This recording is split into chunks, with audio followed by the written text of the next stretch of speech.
Merci Jean-François et merci le PRMA d'avoir donc co-organisé cette séance d'information. Donc, je me présente pour ceux qui ne me connaissent pas. Donc, je suis Marie-Angèle Rabaneda. Je travaille donc à la direction de la culture de la région. Je suis responsable d'un pôle grand projet et en particulier donc des questions européennes. Donc, merci à tous d'être là pour ces séances d'information autour de REACT-UE. Donc, on a organisé des séances d'information par filière, puisque REACT-UE concerne toutes les filières.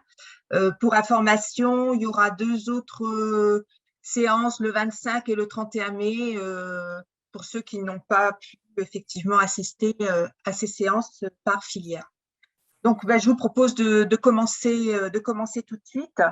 Donc, je vais vous présenter effectivement ce qui est prévu dans REACT-UE pour la culture. Alors, juste nous replacer dans le contexte général. Donc, REACT-UE, ça fait partie donc du plan de relance de l'Union européenne qui a donc mobilisé des moyens complémentaires pour encourager la relance. Pour d'abord, effectivement, lutter contre les conséquences du Covid-19 et surtout pour préparer donc une Europe, une relance plus verte, plus numérique, plus résiliente. C'est vraiment les grands objectifs de l'Union européenne sur l'ensemble des programmes européens, de pouvoir effectivement travailler sur une économie plus décarbonée, sur donc l'utilisation, l'usage du numérique et travailler sur la résilience de nos sociétés. Donc, REACT-UE, c'est aussi une concentration sur les secteurs qui ont été les plus impactés par la crise. Je vous ai mis là quelques données en fait d'une étude qui a été menée sur le plan européen pour évaluer l'impact de la crise sur les industries culturelles et créatives.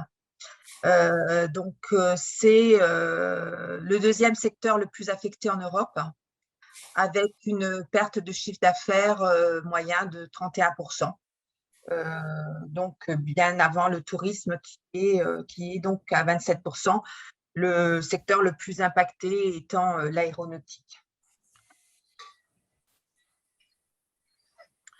Alors, quelques chiffres sur REACT-UE, c'est 47 milliards et demi d'euros en Europe. Sur la France, c'est 3 milliards d'euros. Sur la Réunion, c'est 325 millions d'euros, dont une première enveloppe qui a été déléguée donc, sur 2021 de 256 millions. Et sur la culture, à La Réunion, c'est une enveloppe globale de 6,4 millions, sans compter une enveloppe qui est dédiée aux équipements culturels. C'est pour vous donner un ordre de grandeur d'idée au niveau financier de ce que ça représente. Alors, REACT-UE à La Réunion, c'est donc… alors, oui, juste une parenthèse. Donc, REACT-UE, c'est des fonds qui viennent du fonds structurel qu'on appelle le FEDER. Donc, ce sont les régions qui sont autorités de gestion du FEDER. C'est la raison pour laquelle c'est la région Réunion donc, qui va gérer cette enveloppe complémentaire de REACT-UE. Et donc, la région Réunion a décidé de concentrer ses actions sur 4 objectifs spécifiques. Le premier, c'est de pouvoir soutenir les investissements dans le domaine de la santé. Le deuxième, c'est d'impulser une dynamique de relance de l'économie, notamment dans les secteurs les plus touchés par la crise. Le troisième, c'est donc de poursuivre la transition vers une économie verte décarbonée. Et le quatrième, c'est donc de développer l'accès au numérique. C'est important d'avoir ces objectifs spécifiques en tête parce que ça veut dire qu'effectivement, il n'y a pas un objectif spécifique sur la culture, mais que la culture va se retrouver dans deux grands blocs, en fait, qui sont la relance de l'économie et l'accès au numérique. Une donnée très importante également sur React.UE, c'est que ce sont des actions qui sont concentrées sur une période 2021-2022. Et ça veut dire que toutes les actions qui seront donc financées dans React.UE doivent être finies, bouclées, payées au 30 juin 2023. Donc, c'est un outil vraiment de relance qui a une vie bien déterminée sur la durée. Donc, ça, c'est React.UE, la Réunion dans son ensemble. Qu'est-ce qui se passe au niveau culturel? Donc, nous avons fait des propositions. Il y a donc 4 fiches actions pour la culture qui ont été retenues. La première que je ne vous présenterai pas concerne la construction, la réhabilitation, l'extension des équipements culturels publics. Donc là, ça s'adresse vraiment aux maîtres d'ouvrage publics, que ce soit donc principalement les collectivités locales ou leurs groupements. La deuxième concerne le soutien à la création d'emplois, que je vais vous présenter donc. Troisième, c'est ce qu'on a appelé le programme d'innovation culturelle. Et puis le quatrième, c'est le soutien donc aux plateformes numériques, artistiques, culturelles et patrimoniales. Si je vais trop vite, vous me le dites. Ça va? Tout va bien. C'est parfait, Marc-Angèle. Ok, on continue donc. Donc, l'état d'esprit général, c'est quoi? C'est de dire que, en fait, cette crise sanitaire va renforcer, accélérer les mutations, les transformations qu'on a vues à l'œuvre dans le secteur culturel depuis quelque temps déjà, et que React.UE va avoir pour objectif, en fait, de pouvoir donner les moyens, outiller les entreprises culturelles pour leur permettre d'agir autrement. Dans la diversification de leur activité, dans la mutation de leurs pratiques, dans la transformation de leur modèle. Et pour ce faire, on fait le pari que les solutions passent par des réponses qui sont forcément collectives, coopératives. Ce n'est pas tout seul dans son coin qu'on va pouvoir résoudre effectivement les problèmes, que le recours à l'innovation est essentiel et que effectivement l'usage des outils numériques, on l'a vu avec la crise, ont été fortement renforcés et est également donc un outil pour agir d'une autre façon. Donc ça c'est l'esprit général qui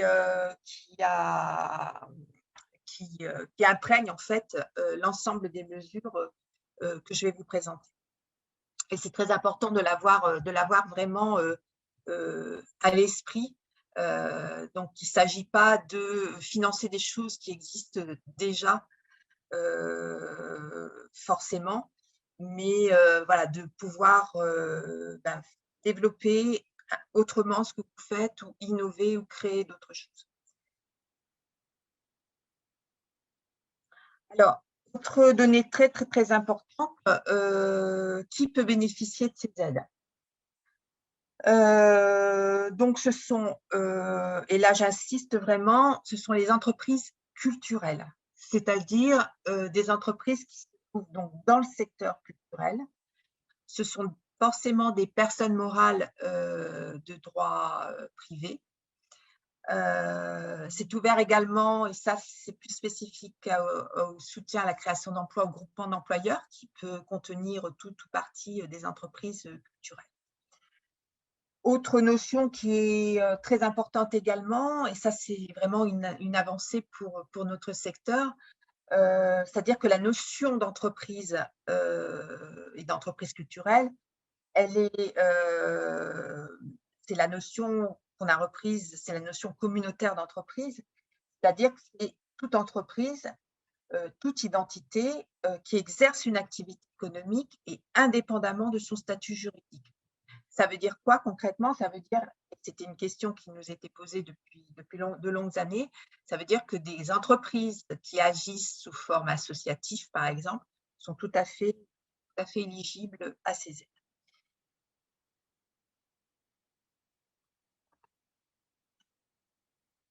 Alors, quel secteur bénéficie effectivement de ces aides? Ça concerne effectivement l'ensemble des filières, du spectacle vivant et de la musique. Donc, ce qui nous intéresse aujourd'hui, c'est effectivement cette première filière. La filière des enseignements artistiques, celle des arts visuels, celle du cinéma, de l'audiovisuel et des jeux vidéo, patrimoine. Donc, c'est l'ensemble de ces filières artistiques et culturelles qui peuvent bénéficier de ces aides. Alors, comme je le disais tout à l'heure, l'étape vraiment préalable, c'est bien de vérifier si l'entreprise est éligible. C'est une étape très importante parce qu'elle va déterminer si vous avez accès aux aides ou pas. Il faut vraiment prendre connaissance des conditions d'éligibilité propres à chaque filière, parce que sur chaque filière, il y a des fois des spécificités qu'on a reprises. Et donc, il est important d'aller voir dans cette fiche action quelles sont ces conditions d'éligibilité. Cette éligibilité, elle va être instruite par, je vous l'expliquerai tout à l'heure, mais par l'instructeur qui va être le guichet unique FEDER, pour savoir si effectivement vous êtes éligible à ces aides. Et c'est également l'activité et la nature du projet qui va contribuer à cette éligibilité. Donc, sur les entreprises du spectacle vivant, les entreprises qui seront éligibles, c'est celles qui exercent leur activité dans un ou plusieurs domaines suivants, je vais vous les citer. Tout ce qui concerne la production, la diffusion, la promotion, la médiation, donc du spectacle vivant et de la musique, tout ce qui va concerner l'édition, la production, la distribution, la promotion discographique et tout ce qui concerne la régie technique. Donc, cette étape, j'insiste encore vraiment lourdement là-dessus parce que c'est une étape qui va être essentielle. Je continue? Ok. Vas-y. Donc, on va, je vais vous présenter les trois mesures. La première concerne ce qu'on a appelé la prime régionale à l'emploi culturel, qui sert effectivement à pouvoir créer des emplois dans l'entreprise culturelle.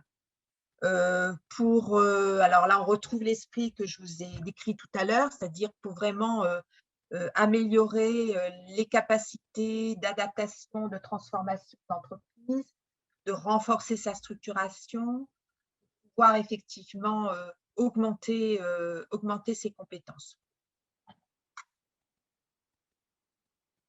Alors, il s'agit effectivement d'une prime à l'embauche de personnes exclusivement en CDI, que ce soit à temps plein ou à temps partiel, et que ce soit des postes de cadre ou non cadre, avec un engagement de maintenir ces effectifs pendant 3 ans. Donc, il s'agit vraiment de primes à l'embauche de personnes en CDI.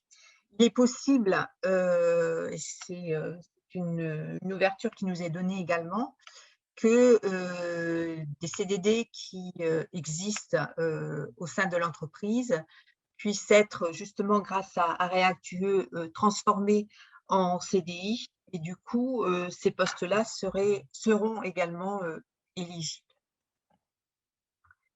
Alors pareil, on a sur la fiche action ce qu'on appelle des fonctions qui sont éligibles. Donc il faut regarder effectivement si ces fonctions que vous souhaitez créer sont bien éligibles sur la liste. On a toute une liste qui est vraiment très large et je pense que ça doit recouvrir, je pense, l'ensemble des fonctions que l'on peut trouver dans une entreprise. Ça va de la direction artistique à la direction de projet, à tout ce qui touche à la production, à la diffusion, à l'administration, les finances, la comptabilité, tout ce qui concerne les questions de communication et de médiation, tout le pan du marketing commercial, tout ce qui concerne les ressources humaines, tout ce qui va concerner la qualité, la sécurité, la technique, l'informatique, les systèmes d'information et puis tout ce qui concerne l'innovation et la recherche. Donc, vous voyez que c'est quand même très, très large et ça permet de prendre en compte voilà, un panel vraiment très ouvert des différentes. Je voulais également attirer votre attention sur le fait qu'il existe aujourd'hui à La Réunion une variété de dispositifs d'accompagnement à la création d'emplois, au recrutement, à la formation lors d'une prise de poste nouveau et qui est développé dans le cadre de l'accord cadre qu'on a sur l'emploi et la formation et qui mobilise l'ensemble des partenaires de l'emploi et de la formation autour de ça. Et donc, n'hésitez pas à faire appel à ces dispositifs d'accompagnement, soit sur la phase même de la pertinence de la création d'emploi, sur l'accompagnement au recrutement, sur la formation lors de la prise de poste. Donc là, vous avez plusieurs centres de ressources. Colette centralise l'ensemble de ces informations qui parviennent de dispositifs qui existent auprès de l'AFDAS, de Pôle emploi ou de l'APEC pour les postes de cadre.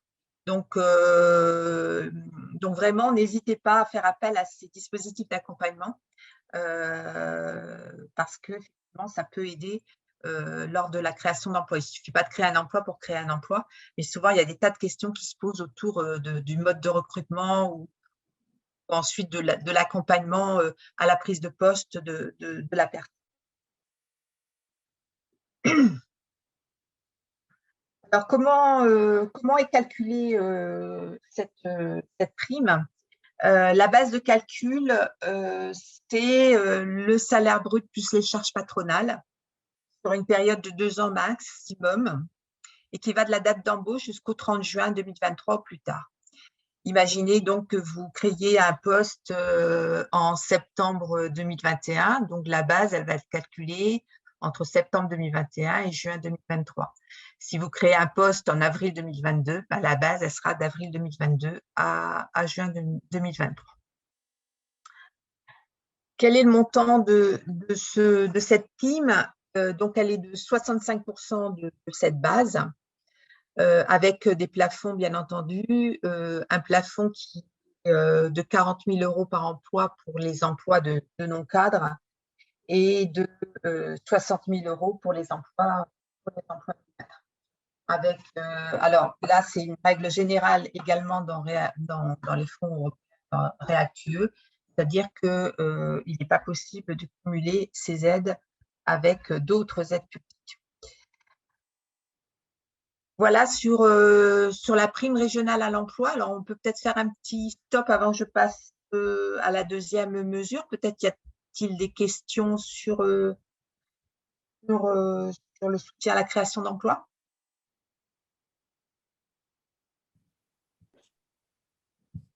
Je ne sais pas, je ne vois pas, moi, Jean-François, s'il y a des gens qui lèvent la main. Attends, je regarde effectivement pour poser une question, il faudra lever la main. Et alors, on a Jérôme qui a levé la main. Donc, d'abord Jérôme et puis Pascal Saint-Pierre.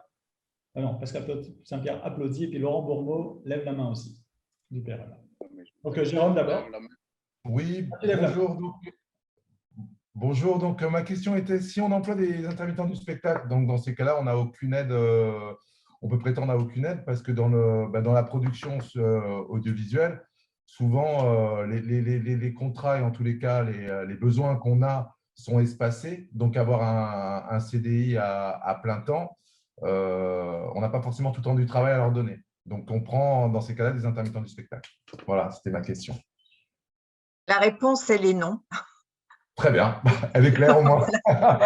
Donc voilà, non, ça aide pas l'intermittence du spectacle. L'intermittence du spectacle est soutenue par ailleurs. Et l'objectif, c'est vraiment de pouvoir structurer l'entreprise, de pérenniser des emplois, etc. Par contre, effectivement, il y a des toutes petites entreprises qui ont des besoins qui ne sont pas forcément réguliers, etc. D'où l'idée, et c'est la raison pour laquelle on a ouvert au groupement d'employeurs. C'est-à-dire que peut-être, 3, 4, 5 entreprises de l'audiovisuel ont besoin d'un poste et peuvent peut-être le partager. Donc, c'est la raison pour laquelle, effectivement, on a ouvert à cette notion de groupement d'employeurs. Alors, mais c'est peut-être ouvert aussi au temps partiel et il faut faire le calcul. Est-ce que 35% de la masse salariale de quelqu'un qu'on prendrait à temps complet ou à temps partiel pour un CDI, ce ne serait pas plus intéressant que de prendre plusieurs fois un intermittent du spectacle dans l'année? Oui, mais au niveau des techniciens, ce qui se passe, c'est que souvent, eux, le but du jeu, c'est de faire leur cachet. Donc, pas forcément passer au régime général et d'avoir des cachets pour pouvoir cumuler les heures. Là, Bien sûr. pendant 2 Voilà. heures, ce serait un autre, oui, voilà, ce serait un autre type de structuration. Oui. Ouais, ouais. OK, bon, c'est tout, merci. Laurent? Laurent? Oui. Ma question, c'est quand on entend prime régionale à l'emploi culturel, est-ce que ça… En fait, juste ma question porte sur les modalités de versement de l'aide, en fait. Est-ce que c'est une prime mensuelle, annuelle ou sur la totalité du projet? C'est versé en une fois? C'est ça ma question. Alors, effectivement, ça c'est une donnée également très importante et qui est valable sur l'ensemble des aides, c'est-à-dire que c'est du FEDER, d'accord? Et donc, on est contraint aux modalités de gestion des fonds européens. Donc, il n'y a pas d'avance, il peut y avoir des acomptes, d'accord? D'accord. Et des acomptes au fur et à mesure, effectivement, des dépenses. Et ça, c'est une donnée qui est essentielle. Je voulais vous en parler à la fin, mais on y est, donc on peut y aller. Donc, ça veut dire que les contraintes, effectivement, de gestion du FEDER, et en particulier celle-là, il faut les intégrer dès qu'on réfléchit effectivement à son projet. Ça suppose effectivement une gestion rigoureuse des dépenses, etc. Et ça suppose également de pouvoir amorcer le projet et d'avoir un peu de trésorerie. Parce qu'effectivement, comme il n'y a pas d'avance, donc les premières dépenses, il faut que ce soit l'entreprise qui les fasse pour pouvoir ensuite se faire rembourser et continuer ainsi le projet. Donc ça, c'est vraiment une des clés très, très, très, très importantes. Et on a une idée sur 3 ans ou 2 ans et demi? Non, c'est 3 ans, on va dire. Imaginons que ça démarre là en juin 2021, dans 2 ans jusqu'en juin 2023. Est-ce qu'on a une idée du nombre de la fréquence des remontées de dépenses attendues par le service instructeur? On leur a posé la question. Alors, on travaille effectivement de façon très étroite avec le service instructeur. Ça aussi, c'était une question, une des données que je voulais vous donner. En fait, nous, à la direction de la culture, on ne va pas instruire les dossiers, d'accord? Donc, on est là pour vous donner de l'information, pour vous accompagner un maximum, etc. Ensuite, ça va être le guichet unique dont je vais vous donner les coordonnées tout à l'heure, qui va lui instruire votre dossier. Il va falloir que vous puissiez effectivement nouer des relations un peu étroites avec eux pour pouvoir avoir un suivi vraiment très, très régulier de votre dossier là-dessus. Et c'était quoi ta question, Laurent, déjà?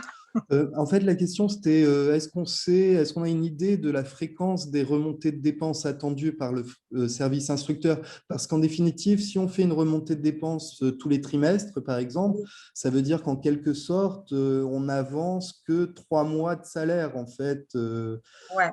d'une certaine manière. N'hésitez pas, ouais, ça c'est vraiment, je dirais à négocier avec eux. Oui, on verra. Parce qu'on leur a posé la question, ils n'avaient pas de règles, tu vois, c'était pas forcément tous les 3 mois, tous les 2 mois, etc. C'est vraiment au fur et à mesure. Le seul truc, c'est que les acomptes, ils ne peuvent pas excéder 80% du montant total de la subvention. En tout cas, ce que je retiens, c'est qu'on est vraiment soumis aux contraintes traditionnelles des dossiers FEDER, en fait. Complètement. Voilà. Merci. Pascal Saint-Pierre, maintenant. Oui, ma question portait un peu sur le même registre que celle de Laurent. Donc, effectivement, c'était voilà, de savoir quelles étaient les modalités des acomptes, enfin, comment ça se passait. Je pense que vous avez répondu très bien à tout ça. Voilà. Il faut voir directement avec le service instructeur. Voilà, ce sera défini lors de la convention que vous aurez à signer avec eux. Voilà, nous, on les a beaucoup sensibilisés sur la fragilité, la taille de ces entreprises culturelles, le fait de faciliter au maximum, effectivement, la gestion de ces fonds. Voilà. Mais c'est une contrainte qu'il va falloir voilà, prendre en compte. Après, c'est à vous de jauger et de juger le bilan coût-avantage de ces aides, effectivement. En général, dans le débat, ça peut être tous les 3 mois. Comment? Pardon, Pascal, vas-y. Non, il y aura une discussion avant la signature de la convention, c'est ça? Il y aura une négociation, en quelque sorte, c'est ça? Ouais. Ok, merci. Jérôme, vous voulez reprendre la parole? Oui, j'avais juste une petite question. Dans le cadre d'une société où il y a 2 co-gérants, un qui est salarié et l'autre qui est non salarié, si on salarie le deuxième co-gérant, est-ce qu'on peut avoir accès à ces aides à l'embauche ou pas du tout? Les fonctions éligibles de direction de projet, elles sont éligibles. Maintenant, il y a une petite nuance sur effectivement la question des gérants. Attendez, je vais regarder juste un petit truc.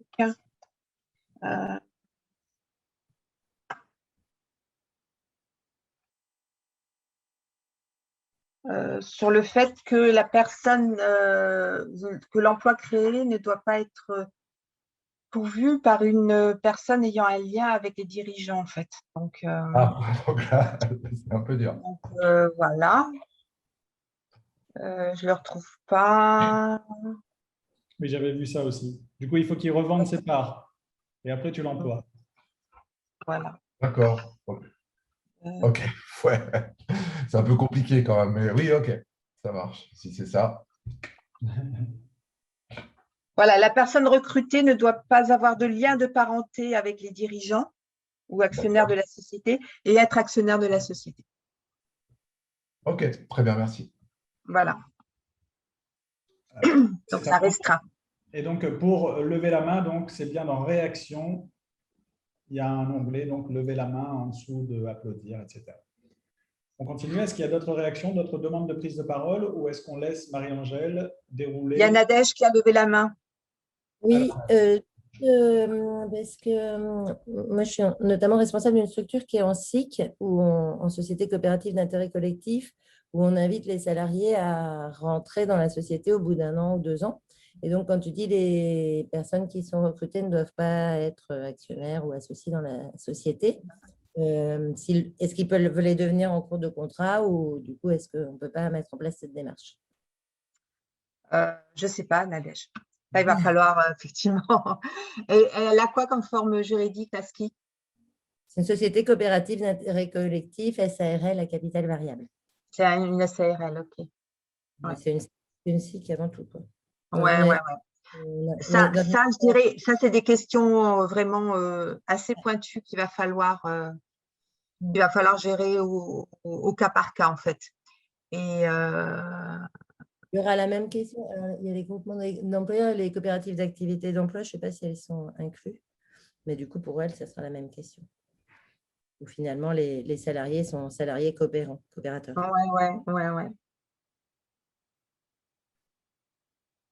Ouais, c'est une question. Je le note. Tu me diras, merci. Alors peut-être qu'elles pourront devenir prendre part, enfin, avoir des parts dans la société coopérative une fois que l'aide de 2 ans sera arrivée à son terme. Enfin, c'est un début de réponse, mais il faudra vérifier ça auprès du service instructeur. Ok. Je continue? Oui. Alors, deuxième aide, ça concerne effectivement le soutien aux plateformes numériques, artistiques, culturelles et patrimoniales. Alors, il s'agit effectivement de pouvoir développer, conforter les usages du numérique en complément effectivement des pratiques traditionnelles de création et de diffusion. Il s'agit également de pouvoir professionnaliser ces plateformes pour qu'elles puissent être aussi une source de revenus pour les artistes, pour leur environnement et qu'elles puissent être aussi un outil de rayonnement international. Voilà, l'idée, c'est vraiment d'accompagner la transition numérique des entreprises et de pouvoir effectivement développer ces outils qui sont des outils qui valorisent les richesses artistiques et culturelles de la Réunion. Alors, ce sont effectivement des subventions pour 2 types de projets, on peut dire. C'est-à-dire, soit la chose n'existe pas encore et vous avez une idée et l'idée, c'est de pouvoir créer ce type d'outil et l'aide, elle va vous permettre d'amorcer en fait donc la phase de recherche jusqu'au prototypage, au premier test. Soit la chose existe déjà et donc l'aide, elle va permettre d'accompagner le développement de cet outil. Alors, une chose qui est très importante dans la fiche action, c'est qu'il faut bien vérifier effectivement si votre projet contribue bien aux objectifs donc de ces aides. Donc, vous verrez, il y a toute une liste d'objectifs spécifiques comme celui d'améliorer ce qu'on appelle la découvrabilité des contenus culturels numériques réunionnais. Donc, les nouvelles initiatives également de diffusion des contenus, de favoriser également le développement des compétences numériques des artistes et des organisations culturelles, de pouvoir promouvoir la diversité culturelle et d'expérimenter en fait de nouvelles méthodes, de nouveaux outils qui peuvent contribuer effectivement au développement culturel numérique et de favoriser également les connexions entre différents domaines, entre différents secteurs, de pouvoir effectivement favoriser la coopération, par exemple, entre les filières artistiques et culturelles et les entreprises de la filière du numérique, bien entendu. Donc voilà, il y a des tas d'objectifs spécifiques. Il faut bien vérifier si en quoi votre projet contribue à 1, 2, 3 objectifs. Autre question, autre point important également pour vous aider à réfléchir sur votre projet. Dans la fiche action, vous allez trouver ce qu'on appelle des critères d'analyse de la demande. Et il faut vraiment se servir de ces critères pour auto-évaluer votre projet. Donc, je vous en cite quelques-uns.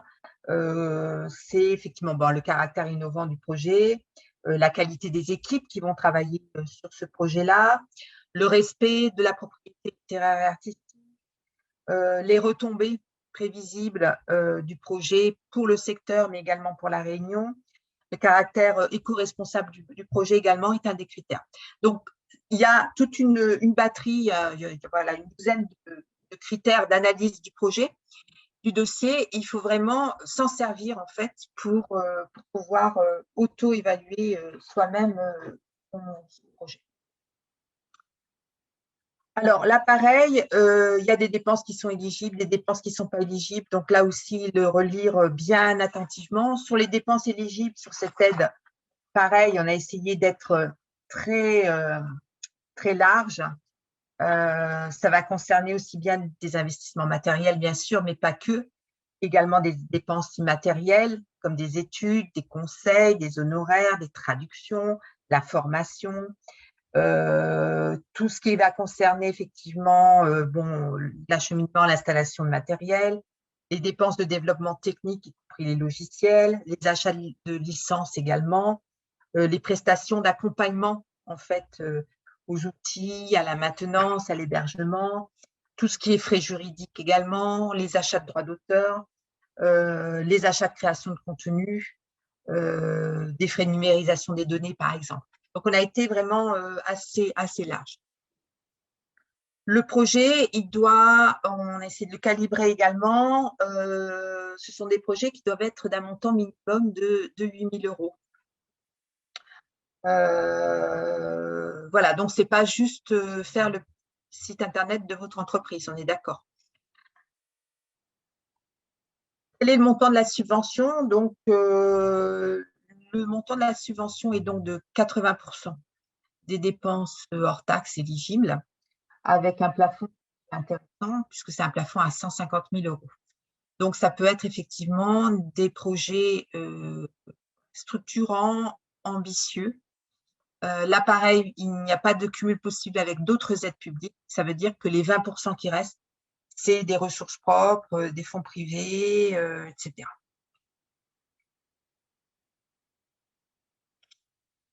Voilà sur cette plateforme. Donc, on a appelé ça plateforme, mais en fait, c'est plutôt outil parce que bon, ça peut concerner effectivement tout type d'outils, que ce soit des plateformes, des applis, et que sais-je encore. Donc, voilà sur le numérique. Des questions là-dessus? Toujours Jérôme? Oui, donc ouais, ça correspond tout à fait au projet qu'on est en train de mettre en place. Donc, c'est le développement d'une plateforme et du tournage de concerts en streaming live avec des artistes. Et donc, le déploiement de la plateforme, ça sera un peu du type Netflix, entre guillemets, c'est-à-dire un site internet où les gens peuvent reconsulter les concerts et tout le type des projets artistiques qu'on aura filmés. Est-ce que dedans, des coûts de fonctionnement, parce que pour le lancement d'une plateforme comme ça va être surtout le coût de fonctionnement avant qu'elle soit rentable. Donc ça, normalement, ça devrait être inclus dedans. Donc les coûts de fonctionnement, ça veut dire les gens qui vont travailler dessus et c'est surtout le paiement des droits d'auteur, les demandes de licence et le développement aussi informatique de la plateforme. Ouais. Mais dans ces cas-là, Jérôme, c'est ce qu'on appelait les dépenses aussi matérielles. Tous les prestataires dont vous allez avoir besoin effectivement pour tous les coûts de prestation en fait dont vous allez avoir besoin pour pouvoir développer le projet, quoi. Mais si elles sont intégrées au sein de l'entreprise déjà, enfin, ce que je veux dire, c'est qu'on a déjà notre matériel de vidéo, on a déjà nos développeurs, on a déjà tout ça. Ouais. Mais là, prestations d'accompagnement, etc., il n'y a pas les frais de fonctionnement Il n'y a pas de frais de l'entreprise. fonctionnement. Donc là, c'est vraiment à nous de voir avec des prestataires extérieurs et de bien budgétiser. Ouais. Et j'ai une deuxième question, excusez-moi de m'épuiser, mais qui est importante. Notre société, c'est une société qui a un cote-nav au départ dans le tourisme. C'est le Bubble Dome Village. Donc, on a déjà 2 villages touristiques. Et on a développé un département qui fait du community manager et justement un département audiovisuel. Et pour l'instant, en termes de revenus, puisqu'on vient de le lancer et on se restructure, le chiffre d'affaires ne dépasse pas celui de notre activité principale déclarée, qui est le tourisme. Donc, dans ces cas-là, je ne peux pas faire un changement de statut tout de suite, en tous les cas. Et ça veut dire que, si j'ai bien compris avec le départ, ce que vous avez présenté au départ, c'est-à-dire que dès le départ, on n'est pas éligible, alors qu'on commence déjà à travailler, on a déjà commencé à travailler dessus en tant que société de production. Alors, Jérôme, c'est ce que j'ai dit. La question de l'éligibilité, elle est vraiment hyper délicate. Le code NAF n'est qu'une indication. C'est pas du tout un critère. D'accord? On est effectivement sur le secteur culturel, mais c'est aussi la nature du projet qui va rendre éligible le projet. Donc aujourd'hui, je suis prudente, mais c'est pas à moi de dire si c'est éligible ou pas éligible, d'accord? Donc il faut laisser la porte quand même ouverte, et ce n'est qu'en déposant de toute façon un projet que le service instructeur regardera si effectivement on est éligible ou pas. C'est des questions délicates qui sont vraiment du cas par cas. Donc aujourd'hui, non, je ne vais pas vous dire non, vous n'êtes pas éligible. D'abord, c'est pas, je outrepasserai mes compétences, et c'est vraiment en fonction. Là, ce que vous me dites, c'est vraiment la nature du projet, elle est vraiment culturelle. Oui, tout à fait. Ouais. Et voilà, elle est portée par une entreprise qui est une entreprise audiovisuelle, Non, mais pas que. l'entreprise, c'est d'abord touristique, c'est nous qui nous sommes restructurés. On a 2 villages dans le tourisme de location saisonnière, mais on a développé du community manager, du conseil justement du community manager dans du conseil touristique, et en parallèle, on fait aussi de la production audiovisuelle. Et on aura déjà commencé au moment où on présente le projet, pas le côté plateforme, et c'est sur ce projet-là qu'on va demander une subvention, mais le projet de diffusion, on commence dans 10 jours. Sur des concerts diffusés sur Facebook en live streaming pour faire de la promotion pour les groupes. Mais ce n'est pas notre activité principale. Si vous regardez sur le Cabis, ça ne sera pas marqué activité principale. Mais je ne peux pas le Ce sera un changer. sujet, effectivement, ce sera un sujet. Mais il faut quand même déposer le projet, c'est la matière à discussion. Tant que moi, c'est le conseil que je donne, même s'il y a des doutes, il y a des dossiers où il n'y aura pas de doute. Forcément, l'entreprise, elle est dans le secteur culturel, elle fait de la production, etc. Il y en aura d'autres où il y aura peut-être effectivement des interprétations, des débats, des échanges. Et là, on ne peut pas dire aujourd'hui, quoi, en fait. Ok, C'est ça qui est un peu, voilà, ça vous oblige à travailler sur un projet avec ce doute-là. ok. Bon, merci beaucoup. Alors, puisque j'ai l'occasion là, et je remercie d'avoir précisé ça sur la notion de date d'éligibilité des dépenses. C'est-à-dire que, attention, je veux dire, des projets qui seraient déjà commencés, etc., les dépenses, elles ne vont pas pouvoir être éligibles. C'est-à-dire que quand vous déposez votre dossier, vous allez avoir un accusé de réception de guichet unique, et c'est cette date-là qui est super importante, puisque c'est elle qui va déterminer le moment où les dépenses vont pouvoir être prises en compte. Tout ce qui a été investi avant, on ne pourra pas, s'il y a déjà eu des investissements avant, ça n'entrera pas dedans. Okay. Non, il n'y aura pas de rétroactivité, etc.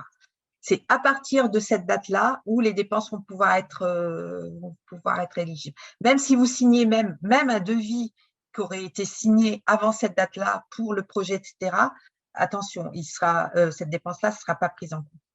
Donc, ça, c'est un élément très important à prendre aussi dans la construction du projet. J'ai une question sur le chat, sur une possibilité d'acompte aussi sur ce volet. Donc, il y aura aussi… Pareil, c'est les mêmes règles du FEDER, c'est-à-dire, effectivement, il n'y a pas d'avance, il y a des acomptes au fur et à mesure de la réalisation des dépenses. Et une deuxième question, il y a pas mal de projets qui tournent autour de plateformes, de mise à disposition de vidéos, ce genre de choses. Dans le processus de validation, comment ça va se passer? Qui va choisir, qui va valider les projets? Et est-ce que le fait qu'il y ait plusieurs projets qui soient similaires ou qui touchent aux mêmes problématiques, est-ce que ça peut poser problème, ou est-ce que une fois que tout est clair et que techniquement le dossier tient la route, c'est validé? Comment ça se passe à ce niveau-là? Alors, il n'y aura pas d'appel à projet spécifique sur les mesures, d'accord? Ce sera vraiment au fil de l'eau. Ça, c'est une donnée.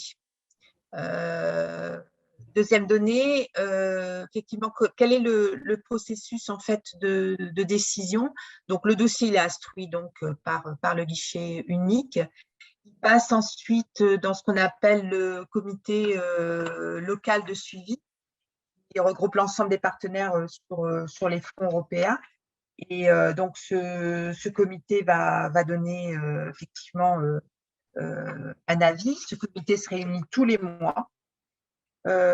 Ensuite, le dossier passe en commission sectorielle à la région, mais pas la commission culture, la commission économie et entreprise.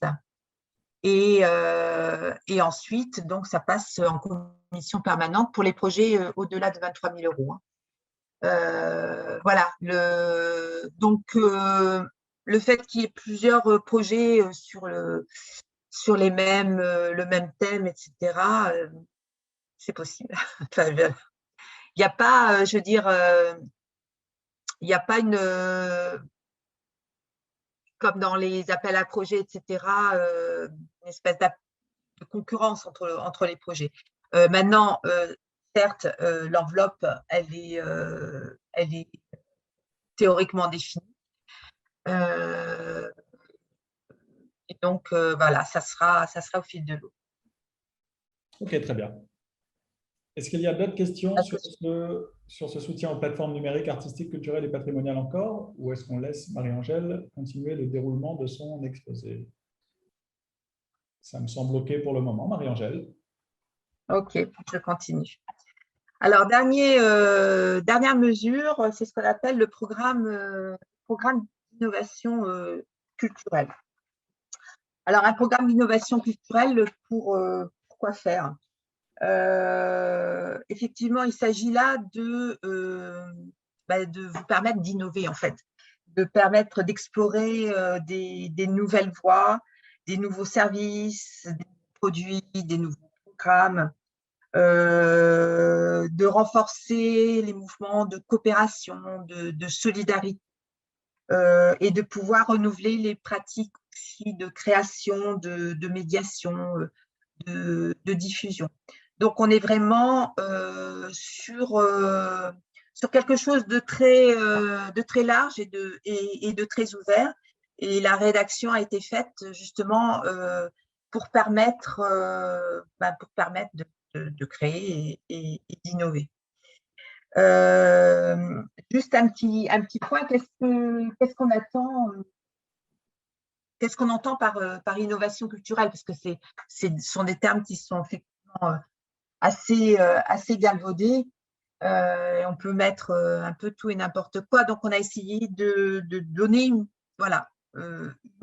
une définition. C'est une définition parmi d'autres. Mais c'est pour bien montrer que en fait, c'est vraiment un processus, l'innovation. C'est un processus qui est collaboratif pour permettre en fait de développer, de mettre en œuvre des solutions créatives face à des questions, des problèmes qui sont de plus en plus complexes. Et donc, il y a deux éléments qui sont très importants dans l'innovation, c'est la notion d'expérimentation et la notion de création collective. C'est-à-dire, on ne peut pas innover tout seul. C'est antinomique presque. Et la question de l'expérimentation, il faut vraiment prendre ce programme d'innovation culturelle comme une opportunité d'essayer des choses, comme une opportunité de se mettre en laboratoire à plusieurs face à des questions qui sont complexes et de pouvoir mobiliser votre intelligence collective. Donc, voilà, ça, c'est vraiment l'esprit de ce programme-là. Ça permet effectivement… Oui, pardon?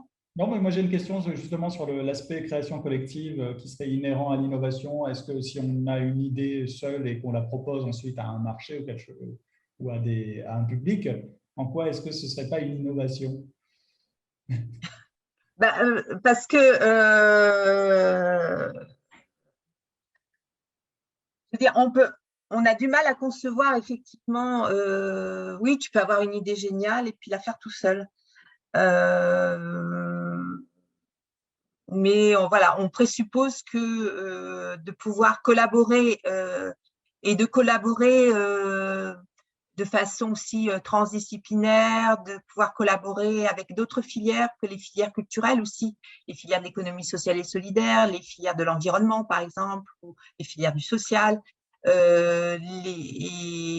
vont contribuer effectivement à la richesse de la réponse que tu vas pouvoir apporter.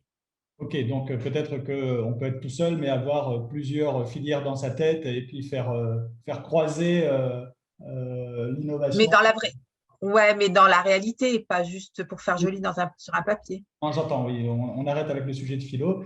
Et j'ai une question de Frédéric Lesage. Est-ce qu'on peut cumuler deux aides, aide à l'embauche par exemple et innovation? Oui, Réponse claire et précise. D'autres questions, d'autres prises de parole là-dessus? je continue. Continue. Je continue. Effectivement, ça va être sous forme de subvention pour aider des investissements qui soient matériels, immatériels et toutes les dépenses nécessaires pour expérimenter. Alors, on a voulu concevoir ce programme avec en fait, deux sous-programmes. Un sous-programme qui s'appelle Mieux coopérer pour innover et un autre sous-programme qui s'appelle Innover pour de nouveaux territoires culturels. Donc, je vais vous présenter ces deux sous-programmes. Alors, mieux coopérer pour innover, c'est le débat qu'on vient d'avoir avec Jean-François. C'est-à-dire, est-ce que effectivement tu peux innover tout seul dans ta chambre ou est-ce que tu as besoin d'être voilà, de coopérer, de renforcer effectivement la solidarité, d'explorer des nouveaux modèles, de pouvoir permettre des connexions, comme on l'a dit tout à l'heure.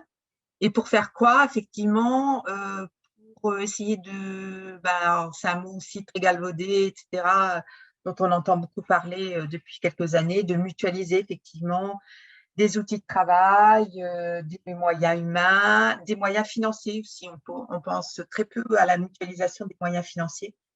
Permettre des échanges également, de savoir-faire, de transfert de compétences, de faire émerger des espaces de travail partagé.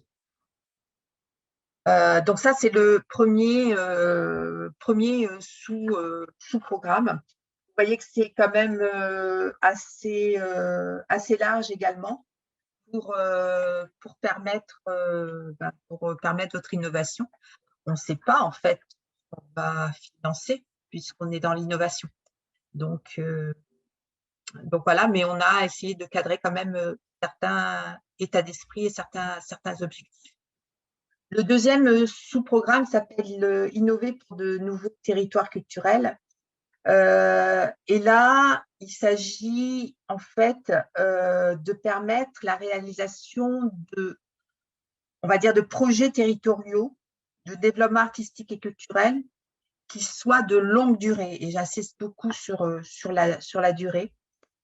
Qui mettent en fait la participation, l'expression des habitants, la valorisation des territoires au cœur du projet. En fait, ce qui nous intéresse, c'est de re-questionner, de questionner, d'innover sur la relation en fait entre art et citoyen, de révéler les capacités créatives des habitants. On est vraiment là sur la mise en œuvre de processus de travail qui soit basé sur des relations respectueuses entre les artistes et les citoyens et en privilégiant effectivement les démarches révélant les capacités créatrices. Donc, j'insiste également sur la notion de longue durée. C'est-à-dire que cette idée de travailler sur ce sous-programme, elle est aussi le résultat d'une expérience qu'on a eue à la région avec deux éditions de résidence artistique de territoire, où on a permis effectivement à des équipes artistiques d'aller travailler effectivement au plus proche des territoires. Et une des données qui nous est remontée dans les évaluations, c'est la notion de durée. Il est important, quand on veut créer effectivement une relation de confiance et respectueuse entre artistes, organisations culturelles et habitants, la notion de durée, de temps est essentielle. Donc, les résidences artistiques de territoire, elles étaient sur un minimum de 6 semaines et c'est largement insuffisant. Donc là, c'était l'idée de donner du temps. Donner du temps pour travailler sur ces questions. Donc là, pareil, vérifiez bien que le projet contribue aux objectifs spécifiques. Ça, c'est très, très, très important. Donc, pareil, il y a une douzaine d'objectifs spécifiques qui rejoignent ce que je viens de vous dire. Et également, servez-vous des critères d'analyse de la demande pour vraiment auto-évaluer votre projet. Là, dans les critères, par exemple, il y a toujours le caractère innovant du projet, mais il y a également la qualité, la pertinence des partenariats, des collaborations, la diversité également des acteurs qui vont être impliqués dans le projet, la qualité des équipes, les éléments méthodologiques, le respect toujours de la propriété littéraire artistique, le caractère structurant du projet, etc., etc. Donc, vraiment, ne prenez pas ça comme juste voilà, des critères administratifs, etc., mais vraiment de l'utiliser pour travailler votre projet. Alors, là, pareil, dépenses éligibles, non éligibles, on a été assez large également. Et là, par contre, sont pris en compte les frais d'administration, d'ingénierie et de gestion de projet, les investissements matériels, immatériels, les frais de communication, de promotion. Et il est marqué clairement la rémunération du personnel affecté au projet sur la base d'un coût réel, bien entendu. Donc, du coup, effectivement, si dans l'entreprise, il y a du personnel qui est affecté en tout ou partie au projet, les rémunérations pourront être prises en compte. Les réalisations de production artistique, les régies techniques, les droits d'auteur, les frais juridiques. Et là, pareil, il y a un calibrage sur l'ampleur du projet. Il faut que ce soit un projet d'au minimum 10 000 euros. Quel est le montant de la subvention? Donc, toujours pareil, on est sur des taux d'intervention qui sont élevés.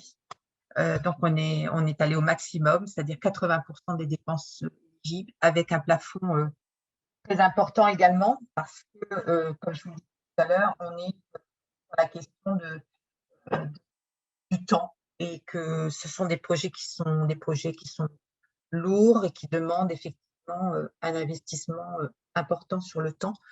Donc, le plafond est de 250 000 euros. Voilà sur ce programme d'innovation culturelle, des questions?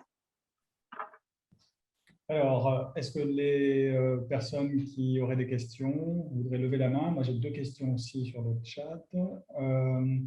Je vais commencer par les questions. Oui, une question qui n'est pas en rapport direct, mais par rapport au premier programme que tu n'as pas présenté, qui est réservé aux collectivités territoriales. Est-ce que les 6,4 millions d'euros qui sont prévus pour la culture incluent aussi ces dépenses-là du premier programme qui peuvent être très coûteuses, et est-ce que ça fonctionnerait dans ces… Ou alors les 6,4 millions d'euros, c'est pour les trois programmes que tu nous as présentés? Ouais, les 6,4 millions d'euros pour l'instant, c'est sur les trois mesures que je vous ai présentées. Ça ne concerne pas du tout les équipements culturels publics. Okay. Alors, quelque chose que je ne devrais peut-être pas vous dire, mais je dis quand même. Les 6,4 millions d'euros, c'est effectivement des enveloppes qui sont sur la maquette. Mais sur une maquette globale. C'est-à-dire, comme vous avez vu, comme je vous ai dit au début, il n'y a pas un objectif spécifique culture pour lequel on aurait des sous. On est dans deux grosses patates. La première, c'est les entreprises, les aides aux entreprises. Et puis la deuxième, c'est le numérique. Okay, et il y a des grandes masses financières là-dessus. Donc voilà. Ça pourrait dépasser aussi cette somme-là si on entre dans le cadre des entreprises et du numérique, ce genre de choses. On n'est pas obligé de coller dans ces 6,4 millions d'euros. C'est ce que tu veux nous dire, là, en fait. Peut-être. À demi-mot, on l'entend bien. Ok. Et j'ai une autre remarque concernant à l'avance qui peut être un petit peu compliqué des fois, hein, au fait que ce soit un fonctionnement donc avec les process européens et qu'il faille avancer. Je tenais à signaler, et peut-être que Laurent Bourmeau peut nous en toucher un mot, qu'il existe un dispositif en France qui s'appelle la loi DAI, qui permet, une fois qu'une notification a eu lieu, de déclencher avec sa banque une avance sur les subventions à percevoir. Est-ce que, Laurent, tu veux bien nous en toucher un petit mot, et puis Marie-Angèle aussi, si tu en as connaissance. Mais Laurent, comme on a, nous, au PRMA, eu accès à un FEDER Interreg pour la PHEI et qu'on a déclenché un dispositif d'AI, peut-être que tu… Alors, est-ce qu'il est là? Oui, oui, oui, je suis Voilà. là. Voilà. Rapidement, Oui, effectivement. Effectivement, je pense qu'il sera utile pour toutes les personnes qui souhaitent candidater sur ces différents programmes de se renseigner auprès de leurs établissements bancaires, de leurs banques, pour faire valoir ce qu'on appelle, je ne sais pas si vous m'entendez, oui. On t'entend bien. Ouais. Pour faire valoir ce qu'on appelle la loi d'AI, qui est un droit qui est réservé aux associations. Alors, est-ce que les entreprises en tant que telles, ayant un statut juridique autre que associations, peuvent en bénéficier? Je ne sais pas. Peut-être, oui, on dirait que Marie-Angèle a l'air de dire que oui. En Oui, définitive, c'est… n'importe quelle, hein, entreprise personnelle, Ouais, société, profession libérale, agriculteur, quel que d'accord. soit son secteur d'activité. Voilà.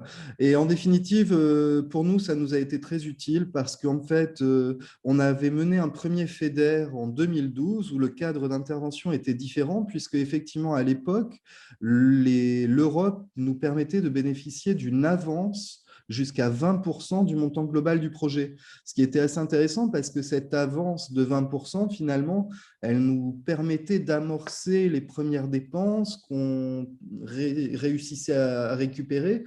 Et en définitive, lorsqu'on a représenté un dossier là, plus récemment, en 2018-2019, ce système d'avance n'existait plus au niveau de l'Europe. Donc, ça veut dire que cette avance de 20% qui nous avait été accordée anciennement ne nous était plus accordée. Ça veut dire que finalement, on va devoir porter ces 20% d'avance de trésorerie, le faire porter à la structure, et on ne les récupérera qu'à la fin, au moment du versement du solde, en fait, finalement, puisque les remontées de dépenses sont plafonnées à hauteur de 80%. Donc, c'est très utile de se tourner vers sa banque si on a l'intention de présenter ce type de dossier, parce que, en vertu de l'application de la loi DAI, la banque peut nous faire cette avance, en fait, justement, des 20% dont on a besoin pour amorcer le projet. Et tout au long du projet, en fait, ce sera directement disons, le payeur qui va reverser à la banque et qui va rembourser directement les avances faites par la banque. Voilà.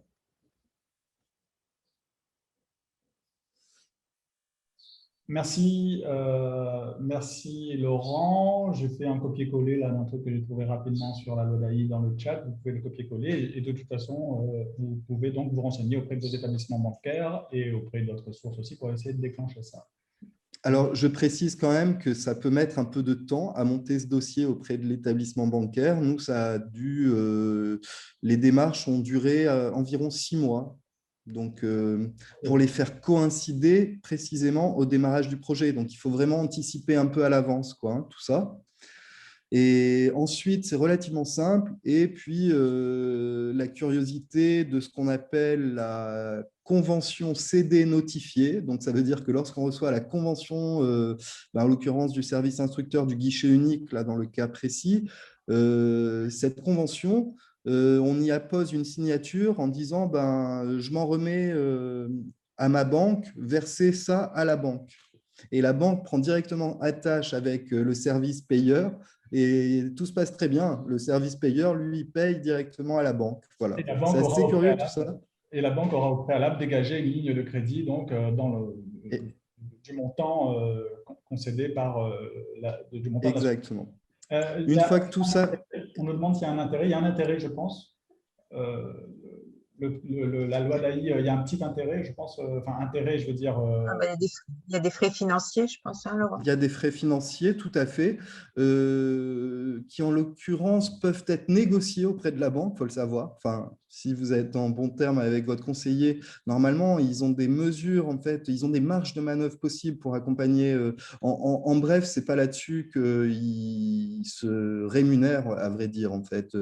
Ce n'est pas sur les intérêts. Les intérêts sont supposés couvrir leurs frais de gestion liés à l'emprunt, mais à l'échelle du montant qui nous est accordé, je pense que l'intérêt, il est moindre, ou en tout cas, il est justifié. Il faut l'intégrer dans nos frais de fonctionnement à nous, quoi, qui ne sont pas éligibles, eux, cependant, au FEDER, si je ne me trompe pas. Les 20% restants de financement sur fonds propres. Et aussi, une fois qu'on a ouvert cette ligne d'AI, parce que nous, on l'avait ouverte justement pour la PHEI, la banque nous a demandé si on voulait la conserver. Bon, là, ça nous coûtait 200 €, je pense, par an, ou 400 €. Oui, je crois que c'était 200 € par an. Tu nous confirmeras. Oui, 400 € pour bénéficier de cette ligne, de l'ouverture de cette ligne d'AI, sans y avoir recours pour autant systématiquement, mais en tout cas pouvant la déclencher plus rapidement que les 6 mois qu'il nous avait fallu pour l'ouvrir, en fait. C'est assez intéressant parce que si on reçoit à nouveau une nouvelle convention, on peut à nouveau faire ce système de convention CD notifiée et aussitôt, ils nous font les avances, quoi. Voilà. Voilà, c'est vraiment utile, quoi. En tout cas, c'est très sécurisant du point de vue de la trésorerie, dans le cas de ce type de projet spécifiquement. Merci beaucoup, Laurent, pour ces informations. Nadège Madrol a demandé la parole. Je voudrais, excusez-moi, juste témoigner et moduler un peu le discours de Laurent sur les lignes d'AI. Voilà, par contre, il faut être super attentif sur les délais. Nous, on est en grosse galère actuellement parce qu'en fait, le prêt avait une certaine durée, donc l'avance liée à la ligne d'AI, qui nous coûte très cher. Hein. D'après la comptable, c'est quand même un dispositif qui coûte très cher. Les fonds européens ont, comme très souvent, beaucoup de retard. Là, il y a un arbitrage entre le département et l'organisme payeur, sachant que c'est la région, l'organisme instructeur. On n'a aucune info. Il y a un arbitrage sur une toute petite somme et on a 40 000 € qui sont bloqués alors qu'on a dû rembourser le prêt qu'on avait repoussé, puis à un moment, on ne pouvait plus le repousser. Fermeture des restos en même temps que ça. Enfin, voilà. Donc, soyons hyper prudents sur les délais, sur les coûts. Si vous dites qu'on peut négocier, nous, à l'époque, on ne l'avait peut-être pas fait suffisamment. En tout cas, voilà, ça reste un crédit bancaire et ça peut être pesant à certaines périodes comme celle qu'on vit actuellement. Ouais. Je confirme parfaitement ce que dit Nadège. Il faut être aussi très prudent, il faut être très rigoureux en fait. Au niveau de la gestion de projet, ça implique qu'on soit très sûr de là où on va aussi, parce que évidemment, à chaque remontée de dépenses, le service instructeur, il va prendre le temps qu'il faut, c'est-à-dire entre 1 mois et 2 mois avant de pouvoir faire en sorte que notre banque soit remboursée. Et de temps en temps, quand ça tarde un peu, alors ça peut être au niveau de la région ou du guichet unique, ou des fois, c'est nous qui n'avons pas transmis les pièces suffisantes. Ça peut être des deux côtés, hein, ça je ne dis pas. Mais en tout cas, ce qui est sûr, c'est qu'on a la pression du banquier qui nous appelle quand même toutes les semaines pour nous dire quand est-ce que ça arrive, quoi. Quelque part, il faut être très vigilant par rapport à ça. Ouais. Oui, voilà. Non, c'est pas je pense que c'est très important ce que vous dites. Laurent et Nadège, c'est ce que j'ai dit au début également, c'est-à-dire, voilà, toutes ces contraintes, toutes ces données, il faut les prendre en compte effectivement dès le début même de réflexion du projet. Il faut être très lucide là-dessus et il faut mettre en place effectivement à l'intérieur de l'entreprise voilà, les modes de gestion qui vont permettre de sécuriser au maximum la gestion de ce projet. Et effectivement, bon, c'est réactueux, vous l'avez vu, hein, c'est des taux de subvention qui sont très importants, c'est des plafonds qui sont très importants, etc. Donc après voilà, c'est le coût-avantage qu'il faut évaluer. Exactement. On a quelqu'un sur le chat qui nous dit donc sans bonne trésorerie, c'est assez risqué. Sans quoi? sans bonne trésorerie, c'est assez risqué. Il faut avoir les épaules solides. Là, oui, oui, bien sûr, ce n'est pas Voilà. une magique, hein, mais il faut en tout cas essayer de voir quels sont tous les dispositifs qui existent pour aider à passer par ce dispositif réactueux qui donc obéit aux process européens qui peuvent être un peu pesants, mais c'est de l'argent public et ils demandent de montrer vraiment patte très blanche, immaculée. Ouais. Au niveau trésorerie, je voulais juste ajouter un truc. On peut aussi s'adresser à France Active qui fait des prêts solidaires et qui se porte garantie, caution sur les prêts bancaires. Et donc, voilà, il ne faut pas hésiter à les solliciter. Je trouve que c'est un bon dispositif. Ouais. Et de ce point de vue-là, en vue de la préparation de cette réunion, je crois, Jean-François, tu avais demandé un petit retour d'expérience à notre collègue Maëlys, qui a géré administrativement le dossier FEDER pour la PHOI. Effectivement, son compte-rendu, en fait, comme elle n'est pas là aujourd'hui, au-delà même de tous ces aspects liés à la trésorerie, il y a vraiment des règles de gestion et de process en interne à mettre en place qu'il faut le faire de façon très rigoureuse parce que tout ce qui va être lié à la justification des dépenses, en fait, qui étaient inscrites initialement au prévisionnel, par exemple, il ne faut pas trop, en cours de route, bouger. Ou alors, si on bouge, on doit être en mesure de le justifier. En ce sens que je pense que ça doit être le cas, peut-être que Marie-Angèle va nous reparler de ça, mais cette idée des devis comparatifs qu'on doit pouvoir apporter et présenter au moment du montage même du dossier pour justifier de toutes les démarches de mise en concurrence qu'on aurait pu avoir faites préalablement. Parce que dans le cadre de l'Europe, c'est ça aussi qu'ils vont regarder au moment du montage du dossier.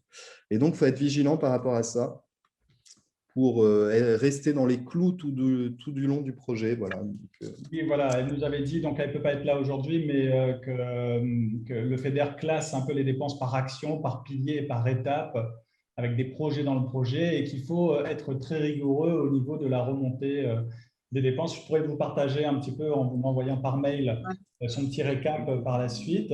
Peut-être que la bonne formule, c'est d'engager un administrateur avec le fonds d'aide à l'emploi, et ensuite passer aux deux autres appels à projets pour les structures qui ne seraient pas encore suffisamment structurées, en tout cas. Alors, sur toutes ces questions-là, on essaye de rédiger un petit guide, en fait, voilà, à destination des porteurs de projets.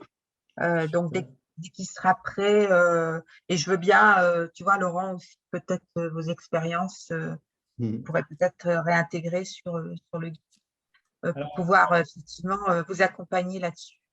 On nous demande aussi à partir de quand on doit déposer les dossiers pour ces mesures et est-ce qu'il y a une date limite? Alors, on a anticipé sur les séances d'information parce qu'en fait, les fiches actions, elles ne sont pas définitivement définitives et elles ne sont pas encore publiées, d'accord? C'est à partir du moment où elles sont sur le site de la région qu'on peut y aller. Donc, je pense que d'ici mi-mai, ce sera fait. Et ensuite c'est ouvert, il n'y a pas de date limite. Enfin, mais dans la limite de 2023, du 21 Ah juin. oui, bah, bien sûr. Ah, bien sûr. Dans la limite de 2022, bien sûr. Toute l'action doit être terminée au 21 juin 2023. Donc, au 30 juin 2023, oui. Au 30 juin 2023.